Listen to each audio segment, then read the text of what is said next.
The chair would like to recognize the gentleman from Nebraska, if he wishes to be recognized. I think you've already spoken on your amendment, but to refresh people's memory, why don't you I take appreciate some time. that.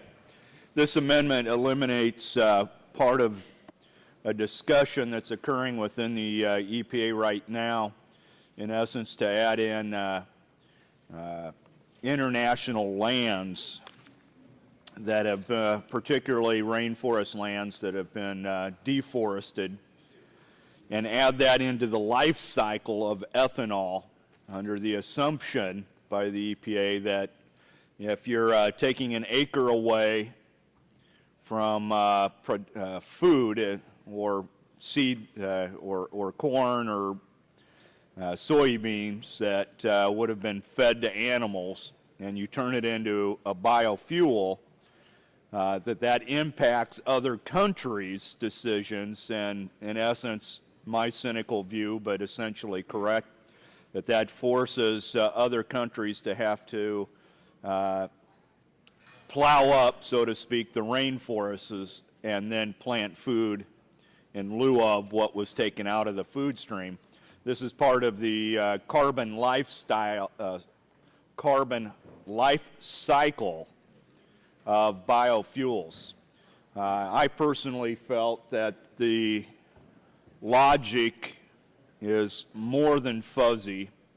It's beyond absurd even that somehow we have to reach the assumption that, let's say, Brazil plows over part of their rainforest, that it isn't something inherent to their economy, but something inherent to ours that forced them to do that. And so I want to eliminate that portion of the discussion in the EPA and their proposed rule about factoring in and then having to reforest lands by blaming it on ethanol, in essence. So that's the synopsis. I think this is lacks common sense to add in international land use into the life cycle of ethanol and biofuels. So that's the summary. I'm just waiting for anyone to ask me to yield. So, would you yield to Chairman, me? I would be glad to yield. The reason I, with all due respect and admiration for the gentleman, I oppose his amendment is that the life cycle is important to take into consideration, both on the direct and the indirect results of the direct and indirect emissions. And what we fear is that we're going to encourage more devastation in forests and other areas. And I know Mr. Markey is much better versed on this, and I'd like to, if you would, to yield to him. I'd yield Mr. Markey. Because I know I'm against it, but I think he could really articulate why we're both against it much better.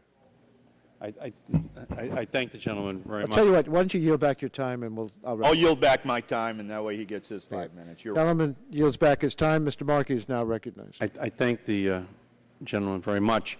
The gentleman's amendment would prohibit taking into account international indirect land use changes in the carbon accounting for the Smartway Transportation Efficiency Program in the underlying bill.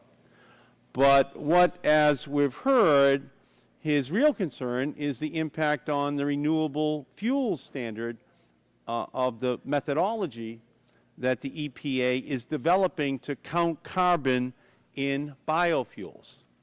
The 2007 energy bill included a huge increase in the use of biofuels, but also a commitment to expand the use of advanced cellulosic biofuels, and as part of that, biofuels that reduce global warming pollution the most. Accurately counting the global warming pollution from the use of biofuels is difficult, no question. The experts at EPA have put forward a proposed methodology. They are already receiving a vigorous response from stakeholders on the EPA proposal. This amendment would short-circuit that process. We need to give the experts time to work through this difficult problem. The renewable fuels standard in the 2007 energy bill and the bill before us today were designed to enhance our energy security and reduce global warming pollution simultaneously. The gentleman's amendment would hamstring a crucial tool for ensuring that biofuels can reach their full potential to reduce foreign oil imports and global warming pollution. I urge my colleagues to let the EPA work through their process. I think that ultimately we should make our judgment based upon the facts as they are developed in this proposal. But make no bones about it, the EPA is going to hear from the ag community. The EPA is going to hear from every part of American society, and they should. This is a complicated answer to obtain. But I do not think that the gentleman's amendment intends to allow that process to continue. I think that we should, rather than short-circuit that process, allow for that process to continue, and then if it is within the judgment of the gentleman to act, well, that will be the correct time. But I don't think acting now, we're going to intelligently understand what the impact is of this massive increase in ethanol production, not only here but around the world is. And as a result, understanding whether or not the law of unintended consequences is being invoked as more forests, more area is being plowed up than the benefits that are being derived from the ethanol production itself in reducing greenhouse gases. That's something that we should know. Then we're acting intelligently. To deny ourselves the information which the EPA seeks to develop, in my opinion, will ultimately come back to haunt us. So I urge a no vote on this. No decision has been made. The EPA is in a fact-gathering mode at this time, and at the point where there is a decision, then we could act. But until then, I suggest we should at least learn what the facts are and then make a decision. So I urge a no vote, and I yield back the balance of my time. John, you want time? Oh, yeah. Gentleman's time has expired. Yes. Strike Gentleman that from first. Michigan is recognized. And I yield to my friend from Illinois, Mr. Shimkus. Thank you. I'd like to thank my colleague, the ranking member of the Energy Subcommittee, Mr. Upton, for yielding his time to me. This is a great debate. This stems from years of public policy here in Washington to decrease our reliance on imported crude oil, as I said in my original 5 minutes. The ethanol provisions, what is enacted by this body in the Clean Air Act amendments of 1990. Now, I've been pretty accusatory about the job losses of the Clean Air Act amendments of 1990 for those who followed me for many, many years. But I've always also said good public policy was done because it incentivized ethanol for the particular purpose originally for clean air. Ethanol was an oxygenate that originally was given market entry for clean air, which my colleagues on the other side supported. All right? Then we moved to the 2005 Energy and Policy Act amendments where we changed the debate. Let's decrease our reliance on imported crude oil. This is the only thing we've done in Washington, D.C., in the federal government to decrease our reliance on imported crude oil. In fact, for many years, I've been trying to get coal to liquid technologies. We've been trying to get natural gas to liquid fuels. There's only one thing we've done, one thing, to decrease our reliance on imported crude oil, and that's renewable fuels, and that's ethanol. So now we come to the last Congress where the Democrats agreed. And it was a Democrat Congress that said we need to push the renewable fuel standard further. And why didn't my Democrats do that? Well, because they didn't want to drill in the Outer Continental Shelf. They didn't want to go to coal to liquid technologies. The only place they could go was renewable fuels. So they increased the renewable fuel standard. Investors started going. And some big companies, a lot of little farmers who developed refinery capabilities through cooperatives. And now we come to today. We come to this bill. And what this bill does is destroy what this Congress has been doing for over a decade to decrease our reliance on imported crude oil by this indirect land use. There is no way that the EPA is going to be able to calculate how a gallon of ethanol made here will impact a forest in Indonesia. And that's what Mr. Terry's amendment is seeking to strike. How does a gallon of ethanol produced here, how does that affect a rainforest in Indonesia? Mr. Terry is correct. In fact, we've all listed ag or industries that support this bill. Well, here's some who don't support the bill. American Farm Bureau Federation does not support this bill. The Fertilizer Institute does not support this bill. The corn growers do not support this bill. Why? Because they've been deceived by this Congress that we're going to move to decrease our reliance on imported crude oil by moving to a renewable fuel standard. So the corn growers do not support this bill. And the last one is the Illinois corn growers. Now, you all know me as supporting coal. The great thing about my congressional district is if you want energy security in this country, you want more supply, look to Southern Illinois. We've got corn, we've got soybeans, we've got marginal oil wells that are still producing crude oil. We got 250 years of recoverable coal that can decrease our reliance on imported crude oil, but it also can be moved and used in, of course, low-cost electricity distribution systems. 1990, Clean Air Act amendments, renewable fuels and ethanol is good. 1995, the EPACT, renewable fuels is good. Last Congress, renewable fuels is good. Now, through this bill, renewable fuels is bad. Support the Terry Amendment. Gentleman yields back his time.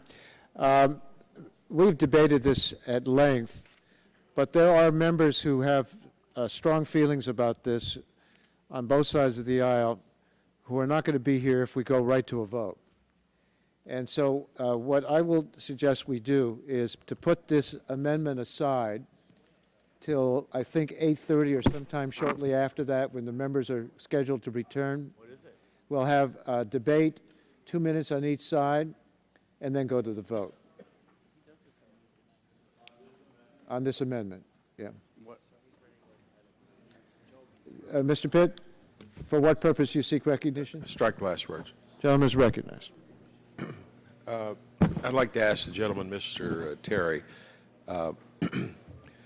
in your opinion, is this going to lead to income transfers to foreign governments to rebuild the rainforest? Well, there's already within this bill I've read, and I don't remember what sections, but programs that allow dollars to be transferred to help reforest. No, I think they're. But to answer directly, For other members. is that the EPA is developing this rule on the carbon life cycle.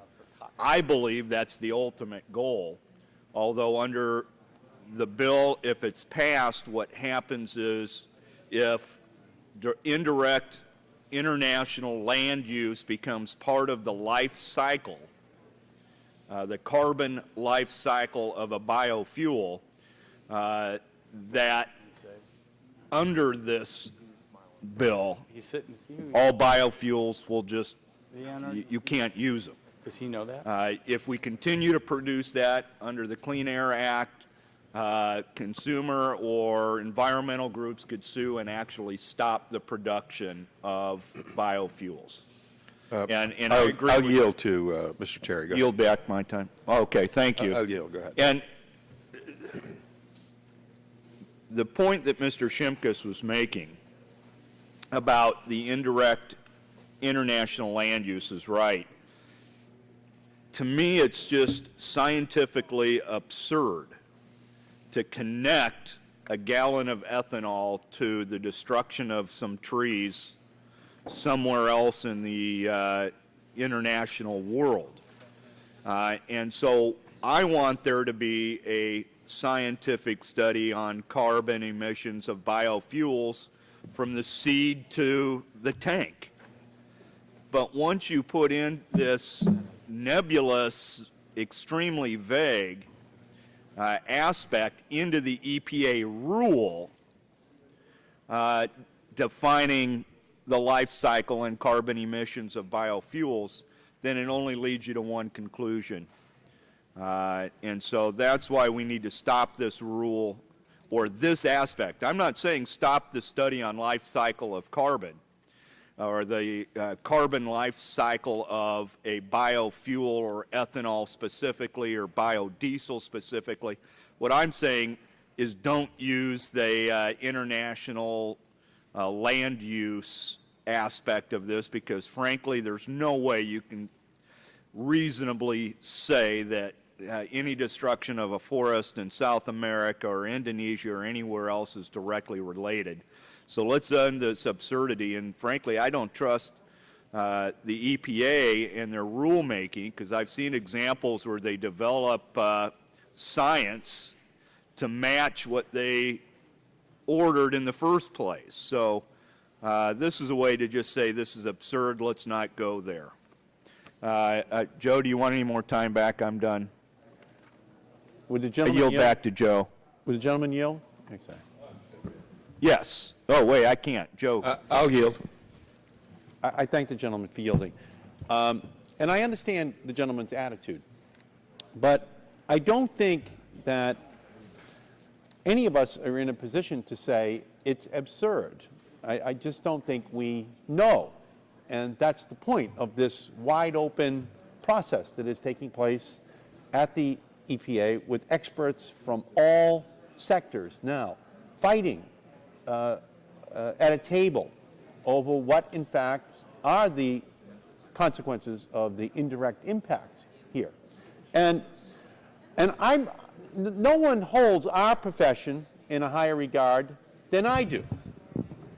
And I think that we have a big role to play, obviously, in all public policy decisions. On the other hand, congressional expert is an oxymoron, like jumbo shrimp or Salt Lake City nightlife. I mean, they're just, compared to real experts, compared to real, Louisiana, you know what I mean in Louisiana about that, huh? What are they, the Utah Jazz? What is that, huh? That's an oxymoron, huh? You know, so the... When you dig a hole, stop. Reclaiming my time just before I it agree runs with the out. gentleman on that, though. Thank you, I appreciate it. I thought We do have a section later in the bill that talks about international climate change adaptation programs and the opportunity to reply to the countries that are undeveloped that spoke in Bali and the climate change adaptations programs they make, possibility for income transfers, and that's why I raised the issue. And I Yep. get back. Thank you. Joe, if you could yield so I'll yield to. Can I, unanimous consent to put the national corn growers and the Fertilizer Institute's letters into the record? Without objection. and the Illinois corn growers. Without objection, that'll be the order.